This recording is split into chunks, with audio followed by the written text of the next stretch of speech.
Sometimes I feel like it might just be better for everyone if the enemy's fighting elites. Spend a turn or two having a punch up with an unreasonably tough cheap walker or a large horde of chaff models.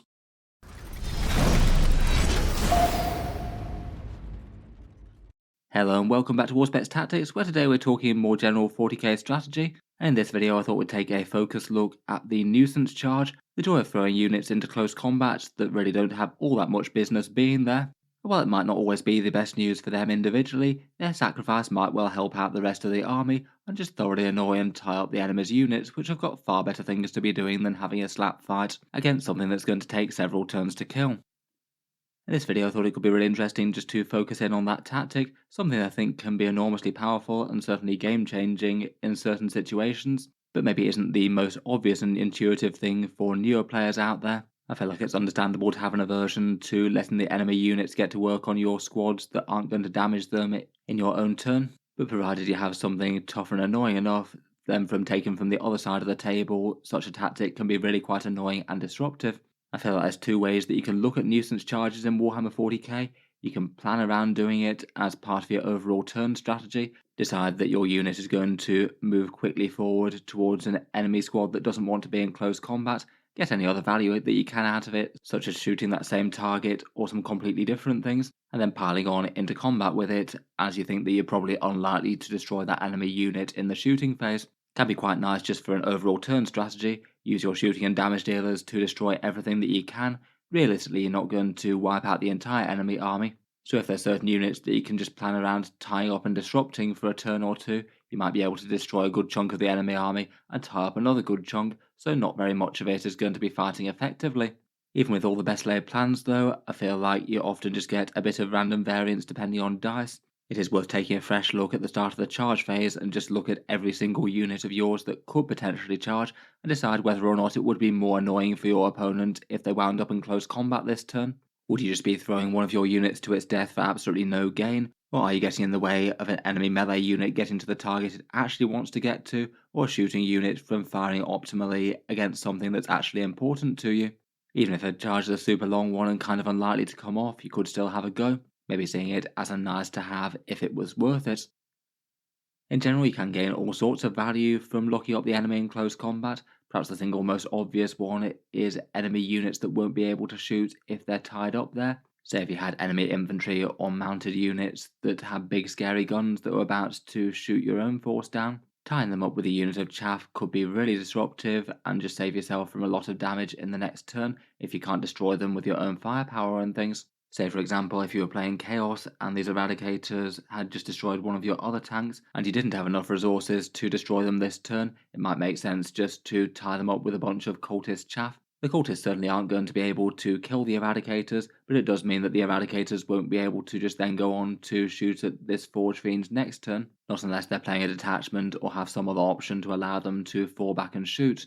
The Cultists aren't really going to do any meaningful damage to those Eradicators. They might chip a wound or two, and probably given a few turns the Eradicators will actually probably wipe out that Cultist squad with their own attacks, but it's hardly a good use of their time and value given that they're scary anti-tank units and they don't want to be punching chaff in close combat. Even if you were playing a force like Space Marine Gladius, where for one command point they could switch into Tactical Doctrine and fall back and shoot and charge, it could still perhaps be worth it to make that charge if you're forcing the opponent to spend that CP or utilise the Tactical Doctrine rather than later where it might make a difference. It might still overall be worth it for the damage that the cultist might take in combat. It can also still be perhaps more disruptive than you might expect against monsters and vehicles as well. Say if you charge those cultists into a Space Marine Gladiator tank, that Gladiator tank would still be able to fire and potentially out of combat if it wanted, with the -1 to hit from big guns never tire, but at least that way you're making its firepower worse. And perhaps more importantly, the Gladiator tank, if it did want to fire against something that was out of combat, it wouldn't be able to reposition, so it might not be able to get lines of sight on what it wanted because you've just tied it up in combat, and it can't move anywhere if it actually wants to be able to shoot. Could put the opposing player in a tricky sort of situation there.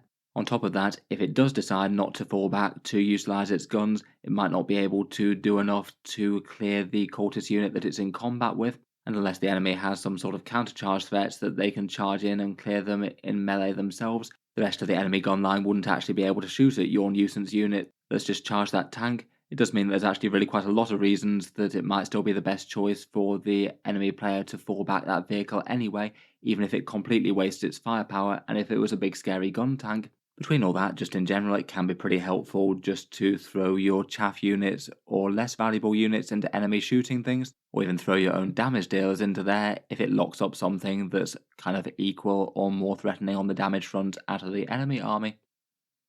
As well as just locking up shooting, you might be able to lock up enemy melee from targeting something that it really wants to as well. Obviously, that's going to be a little bit more questionable depending on what unit you're charging with. If you're getting a scary enemy melee unit another full round of combat, then that's probably not going to be the best thing in the most part. But occasionally it definitely could still be the right decision, provided you've got something that the enemy unit isn't going to kill in one turn, and ideally isn't going to just do too much damage to in general. Say, for example, if you were playing against some enemy Sisters of Battle and they had a whole bunch of scary Arco-Flagellants whose weapons are really good against infantry, you could charge them with a Dreadnought with a 2+ save. They are probably still going to chip a good few wounds off it just through sheer massive volume of attacks, but it's probably better to do that than allow them just to insta-murder any infantry that you have nearby. Overall, that could probably be a win. You've got a unit that's now in combat with something that they won't kill all that easily, and you might have saved a valuable unit of damage dealers from meeting their end very quickly, or stopping that enemy unit from doing whatever else it might have chosen to do, maybe move towards a primary objective or do a secondary. The example here is a vehicle unit locking up an enemy unit that's better against infantry, though it could definitely be the other way around. Say if you've got a scary enemy character with just a few really massive damage dealing attacks, you might well be able to lock them up with a slightly hoardy unit that they can't mathematically kill in a turn or two. Sure, maybe that Chaos Lord or Space Marine Captain might punch a good 6 or 7 Guardsmen to death, perhaps, but that means they're still definitely going to be locked in close combat, so they won't be able to go about their business and charge anything else. Charging could potentially help out with move blocking the enemy as well. Say, for example, if your opponent had a knight that might have been able to get to a midfield objective, and you as a demon player had a unit of horrors that weren't in a position to move block them before, if you make a charge on the thing, then potentially you could get them in a position where you block his movement forward. Could be quite big on monsters and vehicle units that can't move around terrain, and could be one way to get the extra movement that you need to make sure that they can't do so. Enemy models certainly don't like to be confined to their own deployment zone for a turn or two while your own army gets all over the midfield objectives. While potentially all of that is going on, it could be just a way to get your models onto objectives in the first place. There's definitely times where you might have maybe been able to make a very risky advance to just get your models within range of an objective, but actually the far more reliable way is going to be to get a 2d6-inch charge. Again, that could be another good reason to throw a unit that isn't particularly strong in melee against something that's already on that objective, maybe swiping the objective and claiming it for you. It's really quite nice for durable tar pit type units like Necron Wraiths maybe. These guys just charging a Gladiator Lancer or an objective feels like an all-around good move there. The Space Marine tank's going to have the firepower problems just mentioned. The Necrons have taken that objective now. The Gladiator's not going to do anything in terms of actual melee to the Wraiths, and while they're not going to kill it, they might well scrape a few incidental wounds off it as well. For all of these, I haven't really been focusing on the damage, as it's not really the point for the most part. Obviously, if you can charge something and kill it in close combat, then all well and good, but I feel like that's not really about nuisance charging. Sometimes though you might have enough damage that it might be a factor, or you might just roll really well on something that by all rights shouldn't destroy the enemy units, but it still does. There might be some enemy units that at the start of the turn you really couldn't afford to nuisance charge because they're just going to turn around and just destroy the unit that tried to charge it. But perhaps if you shoot them with some guns and then charge them with something that can do a little bit of damage, maybe slay one more model, they might not be in a position where they're going to hit back hard enough to do serious damage to the unit that's trying to target them. Tank shot could also be a potential option for that. That might be a way to deal a few more wounds and maybe just kill one scary multi-wound enemy model. Might be enough to tip the balance where they're not going to hit you back too hard, and might be enough to swing an objective. Otherwise, for things that could be even nicer to have, potentially if your opponent puts important things that are too close together, it might be possible for you to be able to multi-charge them. If one annoying unit can potentially tie up 2 enemy units for a turn, and potentially quite important ones, it could be really big. Say for example a Drukhari Raider tying up a couple of Leman Russ battle tanks, so they now either have the decision of just literally staying where they are and getting no movement, or falling back and getting no damage, and either way being -1 to hit and the blast weapons not being able to fire at the Raider itself. Multi-charging I feel like is pretty nice, but it's maybe a bit trickier to do in general. If you're charging 2 units, your charge range is almost certainly going to be longer, and you don't really want to be putting it so long that you risk failing the charge and getting literally no value out of it. And it does also mean that you're going to get hit back by 2 units, which might mean that they have enough incidental things to do enough damage to you. Maybe in this example, the multi-melters on one of the Ross might have the chance of destroying the Drukhari Raider in the shooting phase and leave the other one to fire completely freely. Even so, it could still be disruptive given that you've locked up their movement. Being able to do things like this to some of the most important enemy units, though, could be an enormous swing in the game. Say, for example, the Drukhari here have managed to destroy a couple of guard tanks elsewhere on the board with all their lancers. They just didn't have enough firepower or resources to do anything about these two, but they can wind up in combat against this raider. And it's just going to mean that they're a bit more annoyed and have far less options next turn. Another potential really nice to have is tri-pointing or wrapping and trapping. It's nowhere near as big a deal as it was in 8th edition or even 9th, but the idea is to try and completely surround enemy models that might be, say, outlying on the end of a unit or things like that. If you put models equidistant at 3 points around a circular base, then they're not going to be able to move anywhere without crossing one of your bases. So that means that if the unit wants to fall back from your nuisance chaff, then they have to test desperate escape. It might make the difference where the unit just wants to remain in combat, even if it's not a particularly optimal thing for them to do, or if they absolutely need to fall back for other reasons, then they run the risk of taking casualties, potentially really quite serious miniatures, and even if you can command point reroll desperate escape tests, again that's draining resources. It might be most important if you manage to, say, just get a charge which completely surrounds an important enemy monster or vehicle, get all around its base. Could be kind of huge if that's going to be a big deal of it being locked up in combat for the opponent, making it a difficult choice between falling back and taking the desperate escape test on an important miniature, or staying in combat to fight your chaff when that's really not the most optimal thing to happen. I think it can be quite a fun and annoying thing to throw big durable things into enemy damage dealers and just tie them up and give them problems. Having said all the advantages though, I'd bear in mind that it doesn't always make sense to do it. For literally every time that you think about doing this, you need to decide whether or not the damage that you're likely to take from that enemy unit is going to be worth it, and perhaps most importantly, what the risk is of the enemy squad just turning around and destroying your unit. Maybe they've got some sort of powerful melee damage dealer stratagem, or maybe they've got other enemy units really easily on hand that can just countercharge you and destroy your unit for very little disruption next turn. I think in general the time that I'd be most hesitant to is if you've actually got a good chance of just straight up losing the unit that you've charged into the enemy squad. Potentially that's giving your opponent a whole load of damage and maybe even free movement just absolutely for free on your own turn, which is about the biggest mistake that you can make. Though sometimes, even if it could be close, locking someone up in close combat could be absolutely game changing. Say, for example, if you do charge a 10-man squad into an enemy unit that's probably going to kill most of them, even if just 1 or 2 survive and it stops that unit from killing something truly important next turn, then that could be truly game changing and well worth the sacrifice of the Horde unit. Maybe another thing to bear in mind is where the enemy unit might pile in and consolidate to as well. For this example, there's a truck on the objective next to some Hellblasters with only one of them on the objective. If you nuisance charge them in the wrong place, potentially the rest of the squad could use their pile in and consolidate to move a whole load of models into base contact with the truck, and then all of a sudden the Space Marine player's got loads more points on the objective than you, and you've just given them the control of an objective in the next turn. You'd also want to avoid enemy melee damage dealers piling in and damaging some of your other units nearby, which they might be able to do if they activate to fight.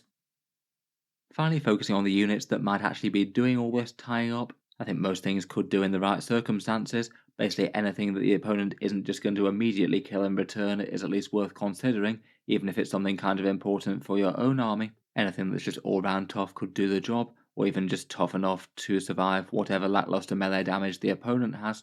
Maybe just for typical examples though, light vehicles often work pretty great. Rhinos that have just transported a squad into battle, Astra Militarum Sentinels perhaps, or Death Guard bloat drones are all pretty good. They can be tough enough so basic troops just aren't really going to be able to handle them just with their incidental melee attacks, and they often tend to be at least fairly cheap in points and somewhat fast. That can make them pretty great for getting them where they need to be and making those charges. Transports I think do tend to be particularly good given that their main value is being somewhat tough and then delivering a unit. If they can just go on to be disruptive by charging things and being annoying, it can give them something very valuable to do after delivering their squad.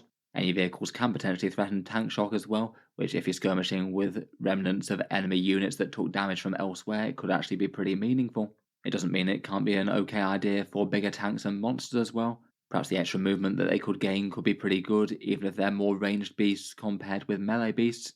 If you can take up a position maybe on an objective with good lines of sight, it could well be worth being locked up, particularly if it's disrupting some enemies that are threatening more damage elsewhere, unless you just tie them up with something too tough to handle. Otherwise, looking at more infantry type things, horde units can just have far too many bodies to kill. Sometimes you can just mathematically tell that this unit won't have enough attacks to wipe out this squad, and they could be quite nice for gaining control of an objective for a turn. Perhaps bully style units can be nice, like Wraiths or Bulgarin, things that have got sort of medium tier melee damage and are just all round tough. Lock them up with an enemy unit, and then they're going to be taking a brunt of enemy firepower next turn potentially, but they should have a good chance of soaking a fair bit of it. I feel like swarm style units can be pretty interesting for that as well. Maybe similar to hordes, if they're skirmishing with enemy troops, then you might just have more wounds than they're likely to do in terms of damage with their attacks, plus being super cheap, expendable, and annoying.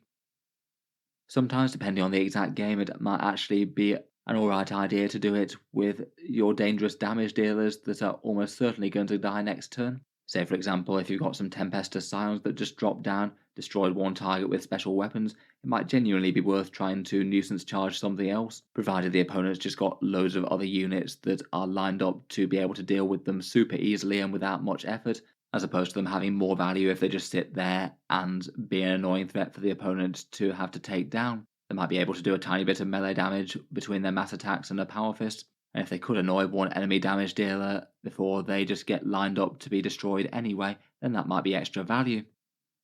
Otherwise, finding anything that can make first turn charges could be particularly disruptive. Scouts and infiltrator type units in particular lining up charges on the enemy straight from turn 1 could be nice for that move blocking as mentioned earlier, and just in general having enemy units fighting in melee in their own deployment zone right from turn 1 is probably going to be a problem for them. It's definitely going to disrupt their movement towards the mid-board objectives and getting lines of sight and things, and might just make them a bit slower as to getting to the midfield.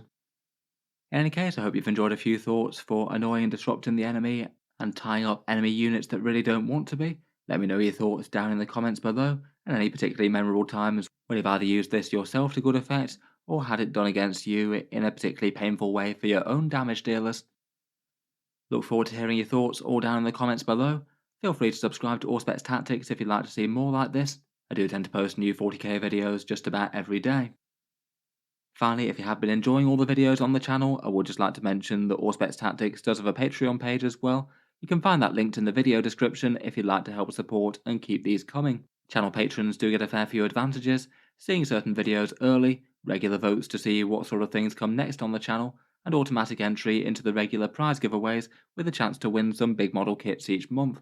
If any of that sounds good to you or you'd just like to help support, the link is down in the video description. In any case, a massive thank you for listening, and I'll hope to see you guys next time.